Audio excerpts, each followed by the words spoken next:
প্রতিদিন ক্লাস শুরু হওয়ার আগে মাহি আগে 10 মিনিট নিশ্চিন্তে ঘুমিয়ে নিত, কিন্তু কেন? তার এই দুঃসাহস দেখে সবাই অবাক হয়, কিন্তু শিক্ষক তাকে কিছুই বলে না। বরং শিক্ষক বলে যে তুমি ঘুমাইলেও ভালো রেজাল্ট করার ক্ষমতা রাখো। মাহি আসলে মেধাবী হলো, পরীক্ষার ফলাফলে সবার শেষে থাকতো।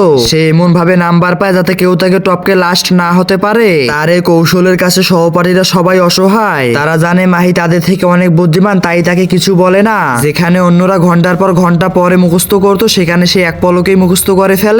এমনকি ক্লাসের শিক্ষক মাহির কাছ থেকে সবকিছু বুঝিয়ে নেয়। ফলে শিক্ষকের কাজ সহজ হয়ে যায় এবং তাকে আলাদা করে প্রস্তুতি নিতে হয় না।